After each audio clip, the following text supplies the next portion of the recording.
आज हम psychologist day के बारे में बात करेंगे। दरअसल ये जो सा डे होता है, वो हमारे लिए तो दूसरा दिन होता है, लेकिन आईएसएसबी के लिए ये पहला दिन ही होता है। जो अराइवल डे होता है, वो उनके लिए ज़ीरो डे शुमार होता है।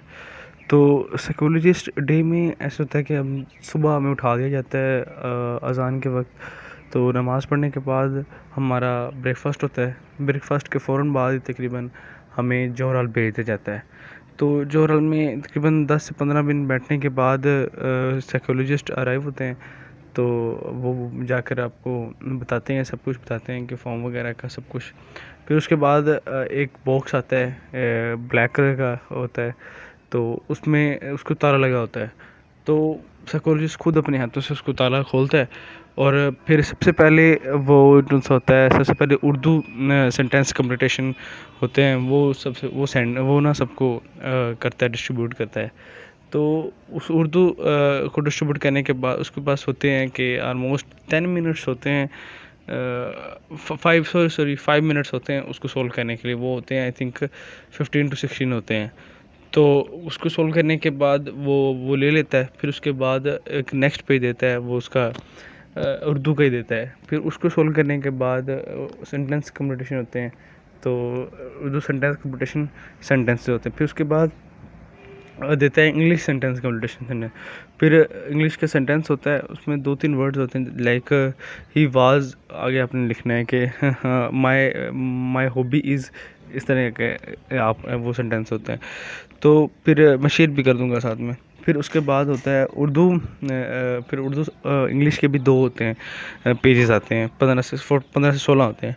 फिर उसके बाद ये होने के बाद वो आपको एक एक डोजियर टाइप देता है, जिसमें वार्ड होते हैं और जैसे picture story writing, pointer story writing, और हमने उसमें सिचुएशन रिलेशन टेस्ट वगैरह लिखने होते हैं, अपने मेरिट और डीमेरिट लिखने होते हैं।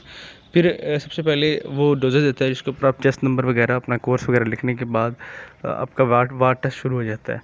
तो वो वार्ड टेस्ट होता है कि स्क्रीन लगी होती है बहुत बड़ी आगे, जो राल में फ्रंट पे। तो एक नहीं लगी होती, 2-3 स्क्रीन लगी होती हैं।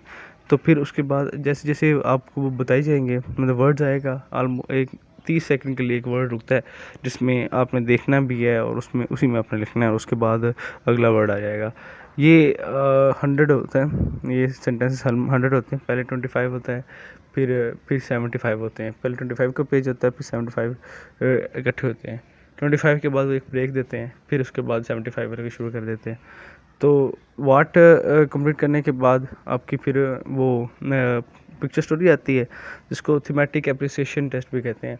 उसमें ऐसा होता है कि सबसे पहले आपको ना बता दिया जाएगा कि ये आपका ये पिक्चर डिस्प्ले कर दी जाएगी, और पहले बताएगा कि साइकोलॉजिस्ट के ना इसको सोल्व कैसे करना है, हर चीज़ के पहले वो बताएगा ज़रूर। तो फिर उसके बाद ना आप हो जाएगी, डिस्प्ले की जाएगी उस स्क्रीन के ऊपर। तो आपके पास ऑलमोस्ट 3 मिनट्स होंगे उसको करने के लिए। तो उसमें ही आपको देखना है और उसमें लिखना है। तो फिर उसके बाद स्टॉप राइटिंग कर देता है। तो ये बात याद रखना है, जब वो स्टॉप राइटिंग कर दे उसी वक्त आपने रुक जाना है। दरअसल हुआ कुछ यूँ था कि मैं मेरे साथ एक लड़का बैठा हुआ था, तो उसने कहा स्टॉप राइटिंग, साइकोलॉजिस्ट ने। हम तकरीबन फ्रंट में ही थे। तो और लड़का वो लिखता रहा, क्योंकि उसकी स्टोरी कंप्लीट नहीं हुई थी, तो वो लिखता रहा। तो फिर उसने एक बार और कहा स्टॉप राइटिंग, लेकिन वो फिर भी बदस्तूर लिखता रहा। तो उस साइकोलॉजिस्ट ने कहा, उसको पॉइंट आउट थोड़ी देर बाद कहा कि बेट चेस्ट नंबर ये, अपना उठ जाओ, खड़े हो जाओ। तो बट उसको बताया नहीं कि उसको क्यों खड़ा किया, पर मुझे पता चल गया कि इसको क्यों खड़ा किया। फिर थोड़ी देर बाद उसने उसका नाम नोट किया, कुछ देख के उसको लिखने लग पड़ा। फिर लिखने के बाद उसने कहा कि ना आप ना बैठ जाओ। तो बाद में मैंने पूछा तुझे क्यों उठाया था, उसको पता ही नहीं था उसको क्यों उठाया गया। तो ये गलती कभी भी ना करना, जब कहते स्टॉप राइटिंग रुक जाना है, क्योंकि अगर आप लिखते रहते हो तो ये चीटिंग में आ जाता है, और डिसओबे करते हो आप साइकोलॉजिस्ट को, तो वो ये आपकी नोट रिकमेंडेशन की वजह बन सकता है। फिर मैं बता रहा था कि थीमेटिक 3 मिनट होते हैं, तो ये 4 को स्टोरियाँ होती हैं। तो फिर उसके बाद आप 3 स्टोरी लिखने के बाद फिर आ जाता है पॉइंटर स्टोरी, जिसमें होता है कि लाइक एक सेंटेंस होता है जिससे आपने ना एसोसिएट करके अगली स्टोरी बनानी होती है। तो इस तरह के जैसे Ali was walking on the door suddenly, आगे आपने बताना है। वो आप पे डिपेंड करता है आपने क्या लिखना है। फिर पॉइंट ऑफ स्टडी के बाद सिचुएशन रिएक्शन टेस्ट होती है। कुछ सिचुएशन दी जाती हैं कि आप इस सिचुएशन में क्या करोगे। तो जैसे कि अगर आप पीए में जा रहे हो और आपकी माँ की तबीयत बड़ी ज़्यादा ख़राब हो गई है, लेकिन पीए में अभी जाना ज़रूरी है, ज्वाइनिंग लेटर आपको आ गया है, तो आप क्या करोगे, इस तरह क्या लाइक वाइज इस तरह आती हैं। फिर सिचुएशन रिएक्शन टेस्ट के बाद आपसे वो डोजियर ले लिया जाता है। फिर आपकी मेरिट और डीमेरिट पूछे जाते हैं। मेरिट और डीमेरिट पूछने के बाद आपसे वो डोजियर ले लिया जाता है। फिर आपको दिया जाता है मैकेनिकल एप्टीट्यूड टेस्ट, जो बताता है कि मैकेनिकल एप्टीट्यूड टेस्ट के लिए वीडियो में डालूंगा, वो उसके फिर बताते हैं कि मैकेनिकल एप्टीट्यूड का क्या हल वगैरह है। तो उसके बाद मैकेनिकल एप्टीट्यूड टेस्ट होने के बाद वो होता है, पहले होता है फिज़िकली होता है, मैकेनिकली होता है, मतलब कि वो आपके पास पेजेस होते हैं तो उसको आपने सोल्व करना होता है। फिर आ जाता है पर्सनैलिटी टेस्ट आते हैं। पर्सनैलिटी टेस्ट मतलब कि मुझे गुस्सा आता है, एग्री डिसएग्री, मतलब किस तरह आपने एग्री डिसएग्री करना था, स्ट्रांगली डिसएग्री, स्लाइटली डिसएग्री, तो ना आपने ना ये करना होता है।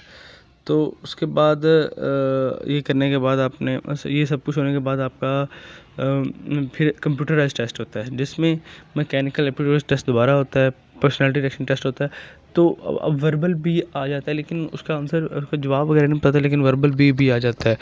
तो कुछ जनरल नॉलेज के भी क्वेश्चन अंदर आ जाते हैं, लाइक मैथ के और बायो के भी आ जाते हैं। तो इस तरह के फिर उसके बाद हमें ना ऐसे डिजिटलाइज सारे टेस्ट होते हैं, तो काफ़ी ज़्यादा टेस्ट होते हैं। तकरीबन आपको 3 घंटे ना डिजिटलाइज टेस्ट देने होते हैं। बायो के भी अंदर क्वेश्चन आ जाते हैं, पर्सनैलिटी रिएक्शन टेस्ट भी होते हैं, वर्बल नॉलेज भी होते हैं, ये मैकेनिकल एप्टीट्यूड टेस्ट भी होते हैं, जो सेम वहीं पर हुए सेम वही होते हैं। तो फिर इसके बाद ये आप ये सारा काम तकरीबन 2 से 3 बजे तक होता रहता है। फिर आपको फ्री कर दिया जाता है, फिर आप शाम तक फ्री रहते हैं।